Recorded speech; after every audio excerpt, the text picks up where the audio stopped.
Galit na iniisip ni Sofia na ano ba talagang problema niya. Nagkukunwari ba siyang hindi niya sila kilala? Tinanggal ni Damian ang kamay ni Jackson at sinasabi nito na hoy. Paano kung bitawan niya muna siya, tapos pag-usapan nila ito? Lumabas sila Abel at Victor, at tinatanong ni Abel kung ano ang problema Damian. Nagulat naman si Victor, at tinatanong din ito kung ano meron, young Master Damian. Nakilala naman ito ni Abel, at sinasabi nito na Sofia. Napalingon naman si Damian kay Abel at tinatanong nito kung kilala niya ba siya. Sumagot naman si Abel na siya si Sofia, ang kanyang ex-fiancée. Nagtataka naman si Jackson kung bakit ganyan ang reaksyon ni Damian. Sa isip-isip ni Damian na naaalala niya na ngayon, ang mga mukhang ito. Ang nakaraan, nagmamakaawa si Damian kay Sofia, nakausapin siya nito. At sinasabi nito na hindi niya pwedeng gawin ito, pakiusap, bumalik siya. May napansin si Damian at tinatanong nito si Sofia kung sino siya. Sinasabi ni Sofia na siya yung dating fiancé na naikwento niya na sa kanya noon. Sinasabi ni Jackson na yung walang kwentang yun, nagtataka at nagulat naman si Damian at sinasabi nito na ano. At tinatanong nito si Sofia kung sino siya, at higit sa lahat, paano niya nagawang putulin ang engagement nang siya lang ang nagpasya. Hindi ba't pawang kasinungalingan lang ang lahat ng yon? Nagbuntong hininga si Sofia at sinasabi nito na Damian Jackson. Hindi niya pa rin ba naiintindihan ang sitwasyong ito? Nakipag-engage siya sa kanya dahil wala siyang pagpipilian, isinasaalang-alang ang pangako ng kanilang mga lolo, pero bahagi na lang yan ng nakaraan, di ba? Isa pa, sa tingin niya ba ay may katuturan nito? Siya si Sophia Russell. Paano siya magiging angkop para sa kanya, isang walang silbing tao mula sa isang maliit na angkang maharlika? Sinasabi ni Damian na paano niya nasabi yan, sinasabi ni Jackson na hoy, hahayaan niya siyang bumalik ng tahimik alang-alang kay Sofia. Huwag na huwag siyang magpapakita sa harap nila ni Sofia. Nakangiting sinasabi ni Sofia na grabe naman, nakakahiya siya. At batid ni Jackson na kung naiintindihan niya, umalis na siya. Napakuyong ng kamao si Damian, at pasugad na sumisigaw ito. Napabungtong hininga si Jackson, at sunod-sunod nito pinagsusuntok si Damian. At kawawang bumagsak si Damian sa sahig na umiiyak. Pilit pa nitong tumatayo, at kinuha ulit nito ni Jackson, at sinasabi nito na sinubukan niyang magpakita ng awa, pero hindi niya man lang alam ang lugar niya, di ba? Siya na hamak at kasuklam-suklam na tao, sinuntok ulit ito ni Jackson sa huling pagkakataong. At bago pa mawala ng malay si Damian, tinitigan pa nito ang kanyang fiancé na si Sofia. At sa isip-isip nito na tama, umuulan din noon, noong binugbog siya ng todo at itinapon. Sinasabi ni Jackson na Sofia, okay lang ba siya? Hindi naman siya nasaktan, di ba? Sinasabi ni Sofia na ayos lang siya, Jackson, naiinis at sa isip-isip ni Damian na kahit matagal na panahon na ang nakalilipas, naiinis pa rin siya.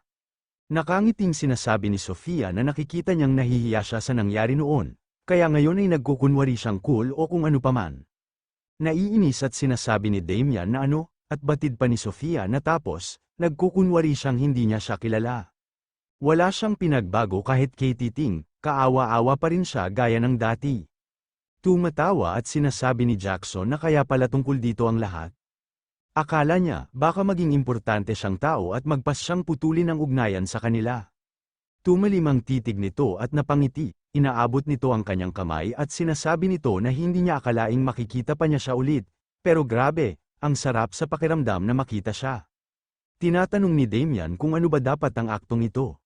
Sinasabi ni Jackson na pakitang tao, hindi, gusto niya lang makipagkamay dahil masaya siyang makita siya. Sa isip-isip nito na akala niya sikat na siya o ano, ha? Tuturuan niya siya ng leksyon, napapaisip at tinitigan lang ito ang kamay ni Jackson. Tumatawa at sinasabi nito na sige, kung yan ang gusto niya. Bigla itong nagpalabas ng aura at napangiting sinasabi nito na naniwala siya roon. Tinaas ito ni Damian at napapasigaw ito, nagulat naman si Sofia at nagtataka. Matalim ang titig ni Damian at seryoso talaga ito, at sabay nitong binalibag sa sahig.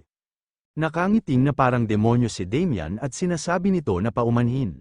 Hindi niya nakontrol ang kanyang lakas, sa isip-isip ni Damian na gusto naman talaga niya siyang bugbugin, kaya salamat na lang, hayop siya. Napatahimik naman si Sofia at napatakip ng bibig, at sinasabi nito na Jackson. Gumalaw ang kamay ni Jackson, at bigla ito tumayo, hinawakan nito ang kanyang espada, at bubunutin ito, at nagulat naman dito si Abel. Pasugad na ito at napapamura, tawang-tawa naman si Damian at sinasabi nito na pero kung sino ang unang duguin ng ilong, siya ang talo. Pinagpapawisan naman si Abel sa likod at binabanggit nito ang pangalan ni Damian. May biglang nagsalita at pinapahinto nito si Jackson. Nakilala naman agad nito ni Jackson at sinasabi nito na Master. Sinasabi ng dumating na kamangha-mangha, ang walang kwentang batang yon, naging ganyan kalakas sa loob ng napakaikling panahon. Sa isip-isip ni Damian na Master, matindi ang enerhiyang yan. Nasa mid-class level man lang siya, tinatanong ni Damian kung kilala niya rin ba siya. Tinatanong ng lalaki kung gaano nakalayo ang narating niya. Jackson, kung tapos na siyang maglaro-laro, bumalik na sila. Galit na sumisigaw si Jackson at sinasabi nito na pero sinuntok ng hayop na yun ang mukha niya. Nagpalabas ng aura ang lalaki at tinignan nito si Jackson ng matalim. Sinasabi ng lalaki na wala nang usapan, sumunod na lang siya sa kanya. Napailing na lang si Jackson, at sa isip-isip nito na lintik. Maghintay lang siya at tingnan nila, Damian Jackson. Tinatanong ni Damian kung ano ang problema sa kanila. Aalis lang sila ng ganoon-ganoon na lang, bigla na lang napahinto ang lalaki, at napalingon nito, at sinasabi nito na siya si Jax Noir. Iyan ang pangalan niya, tandaan niya ito. Magkikita sila muli sa lalong madaling panahon, Damian Jackson. Napaisip si Damian, at sinasabi nito na Jax Noir. Kung paano man, pakiramdam niya ay may mangyayaring kawili-wili. Sa kabilang tent, galit na pumasok si Jackson, at sinasabi nito na Master, bakit niya siya pinigilan? Madali niya na sanang mapapabagsak ang hayop na yun. Bigla na lang sinakal si Jackson ni Jax, at tinaas niya ito. At sinasabi nito na sinabihan niya na siya na huwag gumawa ng gulo at maging tahimik habang narito siya. Biro lang ba sa kanya ang mga sinabi niya? Humihingi naman agad ng paumanhin si Jackson sa kanyang master. Agad-agad naman binitawan nito si Jackson, sinasabi ng master nito na hanggal siya. Kung hindi niya siya pinigilan, patay na sana siya sa mga kamay ni Damian Jackson ngayon. Nagulat naman dito si Jackson at sinasabi nito na ano. Hindi maaari yan, sinasabi ng master nito na totoo yan. Hindi niya alam kung ano ang pinagdaanan ng batang yun. Ngunit ang kanyang kapangyarihan ay higit na nakahihigit sa kaya niyang kayanin. Kung sakaling magkita silang muli, huwag siyang makikipag-away. Maliwanag ba? Sumang-ayon naman dito si Jackson at sinasabi nito na yes master. At batid pa ng master nito na tandaan niyang mabuti ito. Ang tanging layunin niya ay manalo sa paligsahan ng martial arts. Mag-focus lang siya dyan, sinasabi ni Jackson na oo. Pero master, bakit ba sila sumali sa paligsahang ito? Sinabihan niya pa siyang makuha ang loob ni Lady Olivia. Pero nakatakda na siya pakasalan si Sofia, nagpakawala ng aura ang master nito at sinasabi nito na tumahimik siya. Itinaas niya siya, isang walang kwentang hanggal, hanggang sa antas ng isang hamak na kabalyero. At naglakas loob siyang suwayin siya dahil lang sa isang babae. Napailing si Jackson at sinasabi nito na hindi master. Sinasabi ng master nito na ang pagwawagi sa torneo at ang pagbuo ng koneksyon kay Lady Olivia ay mahalaga upang matupad ang kanyang kahilingan. Sinasabi ni Jackson na pardon, anong kahilingan nito? Sinasabi ng master nito na oo, tinaas nito ang kanyang kamay, at batid pa nito na upang umakyat sa antas ng Master Realm. Napatulala naman si Jackson at binabanggit nito ang kanyang master. Sinasabi ng master nito na maghahanap siya ng impormasyon tungkol kay Count Copperhead at sa iba pang mga kalahok. Mag-focus lang siya sa paghahanda para sa tournament. Sumagot naman si Jackson na oo master, nakita naman ni Sofia na lumabas na ang master ni Jackson, at dali-dali itong pumasok sa tent, at binabanggit nito ang pangalan ni Jackson, at tinatanong nito na kung anong nangyari sa leeg niya. Ayos lang ba siya? Sinasabi ni Jackson na ayos lang siya. Sa isip-isip ni Jackson na lintik na matanda, kung may hihingin siya, sana naman ay ipinaliwanag niya ng maayos. Ano ang kinalaman ng panalo sa kanyang pagiging master? Maghintay lang siya at tingnan niya, kapag nalampasan niya na ang antas ng middle class. Siya mismo ang papatay sa hayop na yan, sa lugar ng paligsahan. Sinasabi ng nakadilaw na buhok na hoy, hindi ba siya yun? Mukha siyang napakarumi, gaya ng sabi-sabi. Sinasabi ni Victor na young master, naging sikat na siya. Mukhang marami ang nakakakilala sa kanya, nakangiting sinasabi ni Damian na sa tingin niya nga. Tumunog na ang tambol, nahudyat na magsisimula na ang paligsahan. Lumabas na ang count at sinasabi nito na Ngayon ay ipinagdiriwang nila ang kaarawan ng kanyang anak na babae sa pamamagitan ng isang engranding pagdiriwang.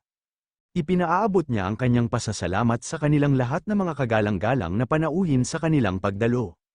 Host of this tournament, Count Chester Copperhead, napatulala naman si Abel nung nakita niya ulit si Lady Olivia. Daughter of Count Copperhead, Olivia Copperhead, sinasabi ng Count Chester na dito, sa mismong lugar na ito, nagtipon ang mga magigiting na kabalyero ng Western Apple Kingdom. Ang mananalo sa paligsahang ito ng martial arts ay hindi lamang magkakamit ng katanyagan sa kanluran, kundi pati na rin sa lahat ng rehiyon. Sa isip-isip ni Damian na sa wakas, nagsisimula na. Tinatanong ni Sofia na Jackson, mas maganda ba sa kanya si Lady Olivia? Sumagot si Jackson at sinasabi nito na sino ang magsasabi ng ganyang kahangalan. At batid ni Count Chester na kasabay ng karangalan, tatanggap ang kampyon ng gantimpalang karapat-dapat sa katanyagang iyon. Ang paligsahan ay gaganapin sa loob ng 2 araw, na hahatiin sa mga laban ng koponan at individual. Nakahanda ang mga manggagamot, kaya hindi nila kailangang mag-alala sa mga pinsala. Ipakita nila ang kanilang buong lakas, magsisimula ang unang laban sa loob ng 2 oras. Mga knight, maghanda sila bago sumapit ang oras na iyon. Inaabangan niya ang masaksihan ng kanilang katapangan. Nagsigawan ng lahat ng tao na nakikinig, nakangiting si Damian sa kanyang kinakatayuan, at sinasabi nito na Abel, Victor, magkita sila mamaya. Sinasabi ni Abel na oo, young master, sinasabi ni Victor na mag-ingat sila, young master. Napatingin si Count Chester sa kanyang anak, at sinasabi nito na inihanda ang event na ito para sa kanya, Olivia. Hindi niya ba pwedeng subukang magmukhang mas masaya? Sinasabi ni Olivia na para sa kapakanan niya, sabi niya.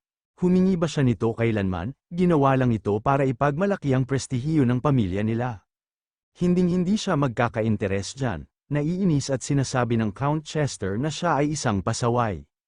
Kahit hindi siya ganoon, tiyak na ganoon sila, maghintay lang siya at tingnan. Kapag nagsimula na ang mga laban, silang lahat ay maghihiyawan. Unang event na team battle, Monster Hunt, sumisigaw ang mga nanunood, at sinisigaw nila ang pangalan ng kanilang mga sinusuportahan na kalahok, na si Andrew Graydon, at si Gerda Von. Meron din pala sumisigaw sa pangalan ni Damian Haxon. Sa isip-isip ni Jackson na sa lahat ng mga tao, sa iisang grupo pa siya napunta kasama ang lalaking yun. Sumisigaw din si Sofia at sinisigaw nito ang pangalan ni Jackson Cotter. Sinasabi ni Jackson na ang unang event ay Monster Hunt, di ba? Tamang-tama sa kanya yan, at sa isip-isip nito na sisiguraduhin niyang matatandaan ng lahat ang pangalan niya pagkatapos nito. Nag-flying kiss si Jackson bago magsimula ang paligsahan. Bumukas na ang tarangkahan, may malaking lumabas na isang halimaw, at nagwawala ang mga ito, napapamura at may nagsasalita at sinasabi nito na isang troll yan, maghiwa-hiwalay, huwag nilang harapin ng direkta, bigla na lang tinapakan ng troll ang isang knight, at tumalsik ang dugo nito sa mukha ni Damian, nakangiting sinasabi nito na hindi niya inaasahan yun, napatingin si Damian sa taas, at sinasabi nito na mukhang medyo mapanganib ang libangan niya, Count Chester Copperhead.